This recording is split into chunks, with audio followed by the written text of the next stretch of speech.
This is TLV1.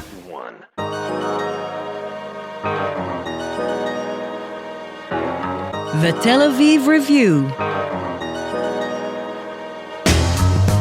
Hello and welcome to the Tel Aviv Review. I'm your host, Gilad Halpern. Every week we bring you conversations with authors about the books and research and other things that we like. And if you like us, please consider becoming a Patreon supporter by going to our homepage. That's tlv1.fm/Tel Aviv Review. Scroll down to the bottom and click the big red button that says Patreon. Click and support us. Some of you have been doing this for months and years, and we simply cannot thank you enough. This is an episode in an ongoing series co-sponsored by the Sadie and Ludwig Kahn Chair in Jewish History at UCLA, and I'm delighted to be joined again by my brother-in-arms, Professor David N. Myers, who holds the Kahn Chair. Professor Myers is Distinguished Professor of Jewish History, as well as the Director of the UCLA Luskin Center for History and Policy. Hello, David. It's good to have you back. Great to be with you, Gilad. Our guest today is one of the most successful Israeli writers, known mainly for his short stories alongside film and television scripts and children's books.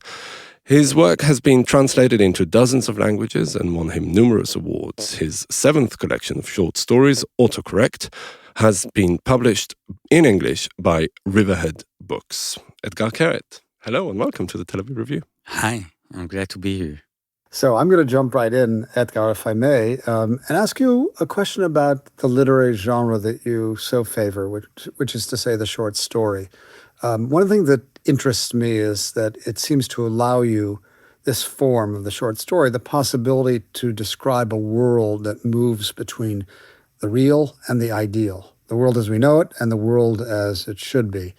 And that's really a kind of parallel universe, which is a concept and a phrase that recurs often in your writing. So can you say something about the form and the content of the short story? Why the form attracts you and why it seems to so routinely afford you the possibility to get at this parallel universe that you seem to be in perpetual quest of? Well, I think that when you write something, you try to construct a universe out of nothing. And when you come to do that, then you can either take all kinds of theses or ideas or ontologies that already exist and ride on their back. Or if you don't trust any of those, then you really start from the first molecule. You kind of create a big bang and they create a new universe in it.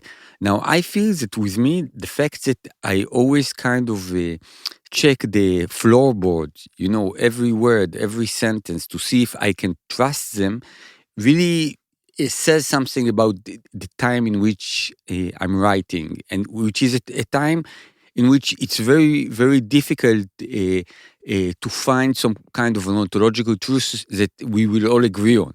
So the short form is a way of kind of saying, I'm checking this small territory. I'm just using the things that I've made myself, that I've tested myself. And from here, I can try and structure something. I think that one of the biggest problems of our time is that, with social media, we're kind of jumping at the head of a problem. Every person that you meet in the street will tell you what Donald Trump has to do, But those people, while they tell you that, they pass a red light and run down somebody, and they don't have any effect whatsoever about what Donald Trump has to do, but they did have an effect on their life, which they gave up. So I'm trying to kind of go to that first stance, saying, okay, I open my eyes, I hear something, I look around me, I was just born. Who is that person in front of me? Let's write a story. So say a word about the sort of the time that you try to depict, that kind of in-between time, in between the time that we dwell in the here and now, and that time of sort of some long distant future. It's that parallel time, that parallel universe and a kind of interstitial time, a time between now and then. Can you talk about that? Yeah, for sure. I think for me, it's very easy to differentiate it. And I think that there are many ways to talk about it, but being a storyteller, then I'll talk about it from a story point of view. Then I think that we're living in a world that is losing its story. The world loses its story, like humanity loses its story as humanity. We lose our stories as nationalities, and we're losing our stories individually. If I give the simplest example, that I think that, that if you would have gone and woke up Winston Churchill at any given night, at 41 or 42 or 43, and you'd ask him, hey, Winston, what's the story? Then Winston would say, we have to beat Hitler. He's going to take up Europe. He's going to win the world. Now, if you would have done the same with Donald Trump, one day he would say, we have to buy Greenland. We have to liberate Venezuela. We have to build a Riviera in Gaza. And every day, basically, he'll say something else. Now, I think that it's not a unique Donald Trump trait. I think that Donald Trump was chosen for the fact that he can give that. And if you look at our life, then the difference between Trump politics and Winston Churchill politics is the difference between reading a novel and watching Instagram. When you read the War and Peace, then the same story will keep resonating throughout the pages. When you see a cat on a boat, then you know that the next clip will be somebody teaching you how to make a tiramisu. It has nothing to do with what you saw before. So in this kind of world, I think that our biggest challenge is basically to ask ourselves, where are we heading? And to construct a story that will come from within and not just will be kind of a repetition of something that were echoed on the social media. So now I want to go back to what you said about short stories. I mean, the same kind of criticism that you're saying about Instagram and social media can be said also about short stories. The fact that it really fragments the big story. Your short stories are not War and Peace either. I mean, regardless of the quality. I'm talking about the format. In the quality, it supersedes War and Peace, obviously. But I want to ask you, how do you answer to that kind of criticism that says that short stories also undermines the big story and fragments our society? Yeah, so what I think is that what a short story does, let's say compared to a novel, it takes a more humble effort. Like, let's say, if you say, tell me, who am I, 360 degrees, then a short story say, I just want to say something about the way that your body smells, okay? And we'll move over to another topic when we're done with that. So I'm saying the fact that I've chosen this form really means that I feel that I can't write a novel and keep some kind of integrity that I'm able to keep in a short story. This kind of a connection to my gut, this kind of a feeling of asking myself what's up and what's down. So I'm writing short stories not because I think it's the best form in the world, but it's the best that I can do and still feel that I'm not cheating you. So let me ask on this theme of sort of the fragmentation of narrative, the sort of the loss of the grandeur of narrative. And sort of link it to your own sense of literary self. Of what or of whom are you the storyteller? You mentioned storytelling as a sort of the narrative form of connected to the nation, to nationalism. Are you the storyteller of the Jewish people, the Israeli people, Etgar Keret, the human experience? What is it that you aspire to tell the story of in critiquing the fragmentation of narrative that you see around you?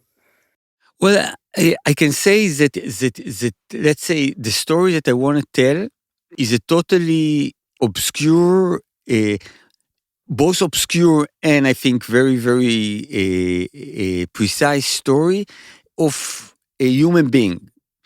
And I'm saying that when I try to tell this story about, I don't know, about fear and self-pity and whatever I want to talk about, then I basically start with a human being. Now, this human being is often Jewish, or almost always Jewish, because I'm Jewish.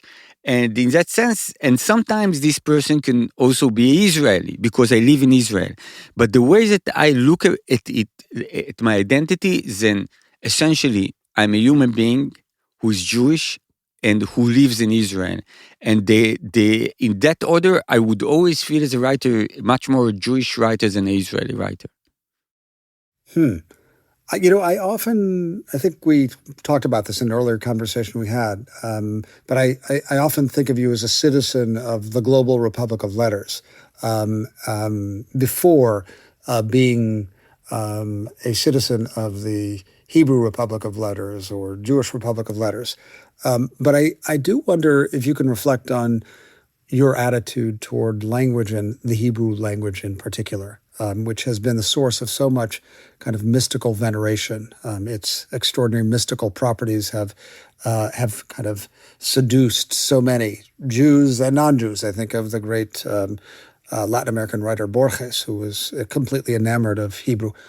What's your relationship to the Hebrew language, as opposed to language more generally? Yeah, so I think that, that when you're a child, every child thinks that his parents are the best parents in the world or are the most talented.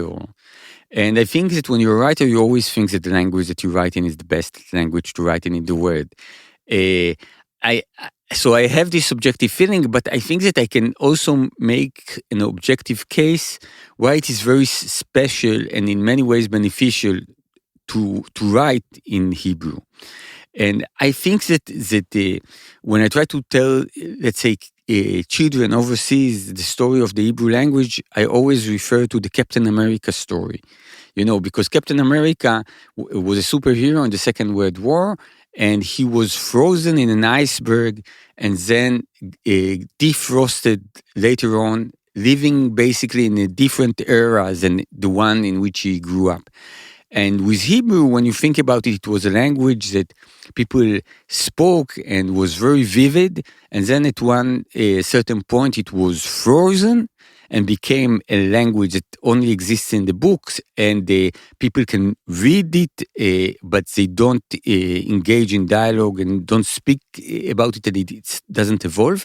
And then in a very arbitrary moment, somebody like Eliezer Ben Yehuda says, okay, let's speak that old language.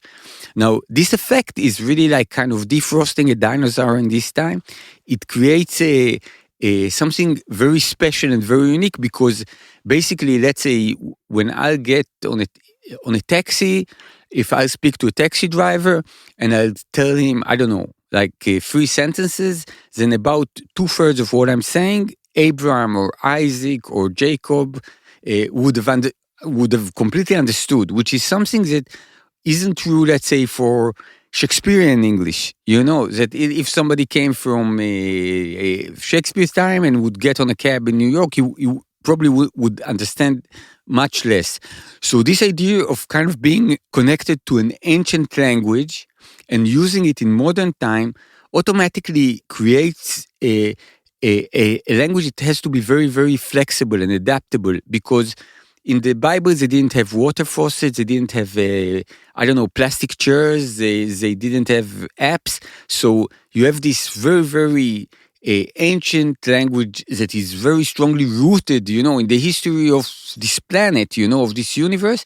And at the same time, a language that is almost anarchistic in its ability to adapt invented words or words that had been imported to the Hebrew from other languages. What about the technical aspects of Hebrew? I mean that it's a very straightforward language, it's sort of economical and thrifty, that also, in a way, I would think contributes to the format that, the short story, and the fact that, your stories are always laced with this thin irony that requires, a certain economic literary style.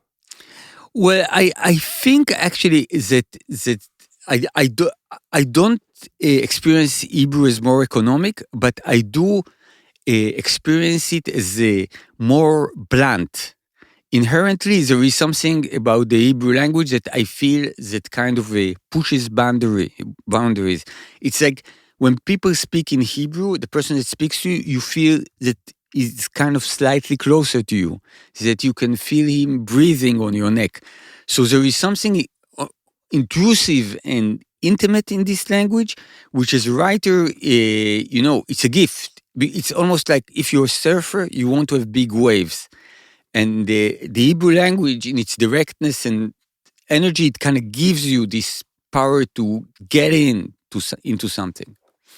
So it has that intimate quality. I want to just go back and ask if you think it has magical or haunted powers to it. I mean, you referred to the resonances, the ancient echoes of it and reverberations. And, some of your predecessors in Hebrew literature really had this kind of mystical reverence for Hebrew and regarded as magical or dangerous. Gershom Scholem talked about the apocalyptic thorn embedded in the Hebrew language, which if you took it out would sort of unleash this torrent of values and ideas from the traditional past.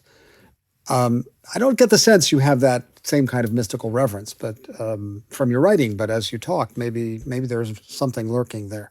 For sure, I think that speaking about Gershom Scholem, that I think that a language and words, they basically affect us many times in ways that are indirect. Because if I go on a taxi ride and I have a political argument, about Donald Trump with a taxi driver, when I arrive, I ask the driver for a receipt. And receipt in Hebrew is Kabbalah, So I'm saying, so even the taxi receipt has some kind of an echo of a ancient history and also of some kind of danger, So I think that you have this kind of a language that has many layers, and I feel that many times when you communicate with people, you feel that they're going on the surface of this very, very thin ice. But the fact that there are freezing water under it is always apparent. And I think that, that many times when I look at conversations that could be at the bus stop, that could be, I don't know, about who should get on the bus first, and they very quickly become messianic and fundamentalistic. And I say, maybe it's the location, but it's also the language. This kind of idea is that everybody who argue with you on a parking place seem to have this righteousness, this kind of a divine backwind, making him feel that he's right because he's a part of this long tradition of righteous people who took your parking. It's very, very difficult to have some nonchalant interactions when you have all this history on your shoulders. I want to ask you now, to go back to what you said about, you being foremost a Jewish writer as opposed to what David suggested as, the universal calling of your writing. Because you are probably one of the most successful Israeli stories internationally. And I want to ask you, what do you think accounts for that? You've spoken to your readers over the years many, many, many times. Some of them have nothing to do with Israel. What is it that, despite this very Jewish essence that you feel in your writing, makes it your writing so relevant and resonant for people who have nothing to do with this place? Well, the interesting thing I think about my readers overseas is that usually Israeli writers, they're mostly read by Jews overseas. It's a well-known fact. And in my case, when I would do reading tours in the US, many times people would come to me after the event and they would speak to me and they would tell me they love the book, and they ask me, so where are you from? After reading the book, even though some of the stories take place in Tel Aviv or in Jerusalem, they will ask, where are you from? Who are you? And I think that there is something, I'm a son of Holocaust survivor, and I often told my parents that I feel as if I live in the diaspora of Israel, in that sense that the idea of living in a society and having some kind of a critical, reflexive relationship with it, kind of saying, these people, not necessarily my people, is something that I kind of brought through my parents from Europe. When my parents lived in a shtetl, they were allowed to be critical of the Tsar or whatever, in a way that maybe a nationalistic citizen couldn't. And I think that I took this trait and brought it to Israel, kind of having this kind of feeling of living in exile in my own country. Does that make you a political writer? And do you think literature's place is to be political in an overt sense? Well, I think when you talk about politics, there is something about politics that it became kind of exterritorial to life. But the word politics comes from the word polis in Greece. It means city, and it's kind of dealing with the city's life. It's really like if your neighbor annoys you, it's a political issue. Everything is political. But what I think that I see my role as a writer, specifically in these days, is actually trying not to represent any group. I think that we live in a time where it's like this kind of international gang war. Everybody that goes in the street is either a vaccinator or an anti-vaccinator, or they carry their national identity or their gender or their sexual preferences as something that kind of means that they have kind of a gang that supports them. And I think that my image is I want to be this kind of a guy from the West, the old Westerns that rides into town and say, I'm going to do what's right. I'm not with the farmers. I'm not with the herders. I'm not with the sheriff. But if I see anyone punching a kid in the street, I will step in. And I think that being in this position really means that you don't have protection from anyone.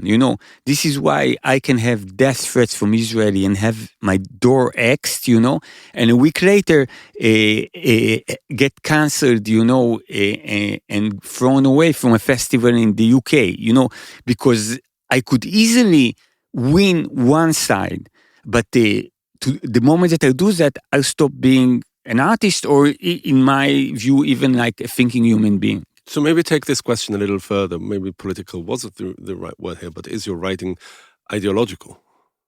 If humanism is an ideology, then it is ideological, because I really think that my writing comes from a strong ideology that each person should form her or his own story from the inside, not kind of ride a wave of righteousness or of fear or hysteria, but basically be in this stance where you open your eyes, you look at what you see in front of you, and you say to yourself, what am I thinking? What am I feeling? And not, wow, what's the next clip on my Instagram feed?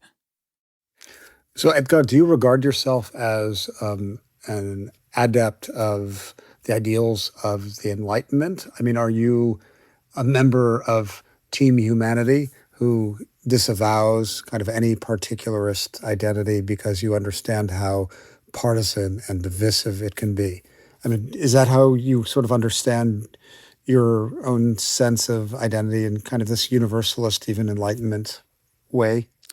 So again, I think that my identity keeps changing because the world keeps changing, and I'm kind of in a relation with it. But what I feel right now is that I live in a very, very challenging world.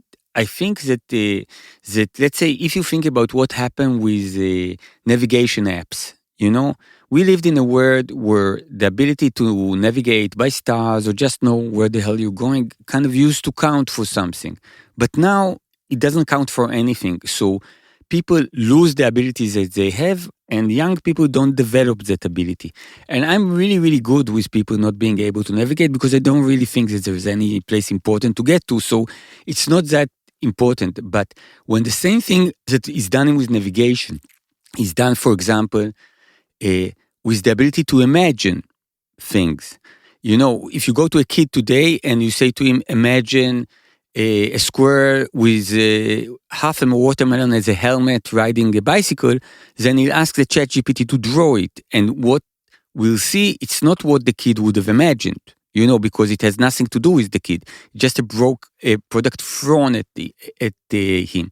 So what I think is that we have an assault on imagination, basically kind of trying to make it redundant, and we have an assault on storytelling. So I'm saying, I come from math, okay? So I want to say something about AI compared to human beings. Now, the way that human beings operate, we collect data, and then we try to build a theory on that data. We're trying to tell a story. Now, the way that AI operates, it collects data, and it doesn't try to tell a story. It can tell a story, but it collects a lot of data. So what really happens is that, let's say, for me as a human being, I can know something, but I want to understand it. So I know that every day, 10 a.m., this beautiful couple comes to my home, but to my apartment building, but it's not enough. I want to understand, why are they coming? Why is it at 10? Now, the AI doesn't need to understand. It just knows that they'll be there at 10. So if you want to shoot a missile at them, it will shoot it at 10.1, but it doesn't need or want to understand. So I'm saying that because we live in a world that is basically dominated by AI and social media, we live in a world where the ability to understand or to tell a story becomes less and less important because you can get along without understanding. And that's why people don't know what's our story. Are we going into war? Are we doing peace? We don't know. We just know that something will happen. And when we go online, when we go to CNN or to all those TV channels, basically what we seek is only data. They don't tell us anything. You go there, they say, we sank 3 ships in Iran. Who cares? We killed 12 besieged warriors. Who cares? Here is the president of the US dressed as an admiral. Who cares? We have a bomb that can explode things 2,000 miles away. Who cares? What are we doing? Where are we heading? Where were we yesterday? Where are we today? Where we want to be tomorrow? All those questions are not asked and people are not interested in them. And the thing is that, the same idea is that people don't have the patience to read novels. They don't have the patience even for political processes. When you look at the war between Russia and Ukraine and what happened between the Iran and the US, you understand that we live in a world that sometimes people would feel like starting a war. But when you don't have a story, there's never a way where you can end that war. Because if you started the war because you didn't like the regime in Iran and you wanted to have another regime, and then it didn't work out, but you still want another regime, then you can't get anywhere. Everything becomes like a swamp. Now, say what you will about the 7th of October from Hamas' point of view, but at least it was some sort of a grand narrative. I mean, they knew what they wanted to achieve, and they executed it. Where do you place yourself in this, ideological world that was sort of imposed on us Israelis after the 7th of October? Well, as a liberal left-winger, many people ask me if I was disillusioned. And for me, I was kind of baffled by this question because I'm saying if you read everything I wrote in the last decade, basically what I said, we shouldn't negotiate with Hamas. We shouldn't give money to Hamas. We shouldn't work with people who are religious fundamentalists. The only reason that Netanyahu is giving them that money is to stop people who are not religious fundamentalists who will actually find a solution to that. And I said the Hamas is not a solution. Now, I want to say in the 7th of October, I wasn't surprised from the Hamas because the Hamas on small scale did everything that they did on big scale. I was surprised that we were unable to protect ourselves. But if you would have told me on the 6th of October, if I think that 2,000 Hamas people will get into kibbutzes, if they're going to play backgammon with the people there or kill them in a mean and evil way, I would go for the second. So there's no surprise about that. This was something that was about to fail. It failed even more so. So when I look at the 7th of October, my surprise was from the ways that the Israeli people reacted. That was the thing that surprised me. And that was the thing that disappointed me. Because what I feel is that when we went through this huge and scary trauma, I thought that we'll have more resilience than that. The fact that it doesn't matter what tragedy you pass, the fact that I would meet people that used to share my political ideas, and they said, now we cannot trust Palestinians.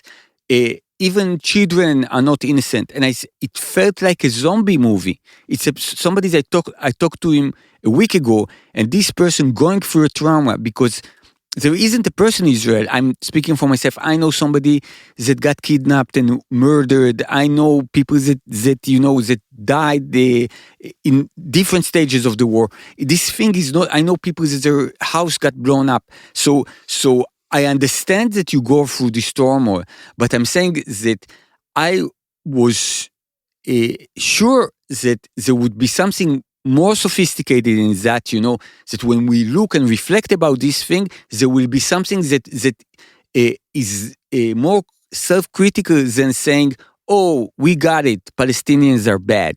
What do you think the role of literature and writers in sort of formulating that move? Well, you're talking about it in Israel or in the world? No, in Israel. I mean, post 7th of October. Well, I think that, that there is this thing that we live in a world where literature affects much less than it used to. I think that, as I said, in this world that kind of lacks a story, if you think about it, in the past when I would meet people, many times I would talk to them about films I saw. Have you seen Kramer versus Kramer? Did you go to the Titanic? Did you read this book? Have you listened to Bob Dylan's last album? And people don't do that as much. When they meet, they say, did you see Donald Trump? What is he? Is he crazy? Did you see Kamala Harris? What is this new dress? So I'm saying it's all kind of this idea of a pointless gossiping about data. And our ability to go to the fictional world is less and less apparent because this would mean kind of leaving our survival mode. The moment when I see CNN or I read a tweet by Trump, it doesn't matter if it's the silliest thing in the world. I tell myself that I'm gathering data very much like the AI that will help me survive. Well, this data doesn't mean anything. If I tell you the story of what's happening between the US and Iran for the past 2 months, then, there were 10,000 items. If you'd ask me to sum it up, nothing happened. But all the people that feel that they're getting all their updates, they're basically are sent further and further away from really being able to understand the story. But I want to maybe take another attempt at this question. Part of what occurred on October 7th was the triggering of a deep inherited trauma that had been transmitted from the time of the Holocaust. And then subsequently, that inherited trauma was not only triggered, but it was weaponized and instrumentalized. And out of that emerged a narrative of a beleaguered nation facing a mortal enemy. So there's a narrative there. And I wonder if at any point you felt my job as a writer is to liberate us from that narrative and create an alternative, to understand literature as, in some sense, cathartic, and as a kind of tool of healing from that, not just narrative, but that psychological state into which Israeli Jews entered after October 7th.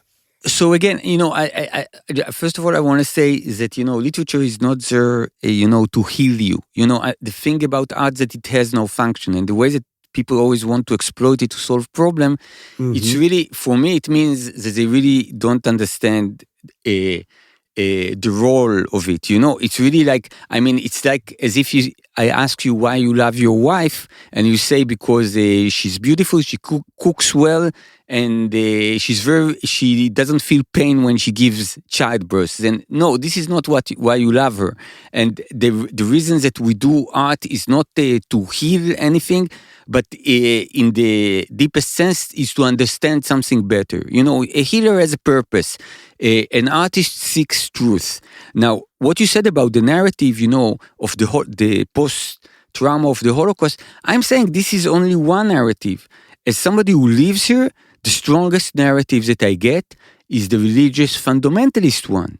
It's this idea that, that our enemies are Amalek. That according to the Bible, they are like a nation that should be exterminated, that we should kill everybody who's from that Amalek, that that a lot of our ministers would associate that Amalek with Palestine, basically meaning that you can kill Palestinian children because the Bible says that it's right. This has nothing to do with the Holocaust. I think that let's say if I would say it in a very simplistic way, I think that there is this kind of roller coaster feeling among Israelis, both of huge superiority and of huge inferiority, because this kind of dialogue between kind of being the strongest army in the world and Donald Trump's speech, in the same day, is something that keeps going here.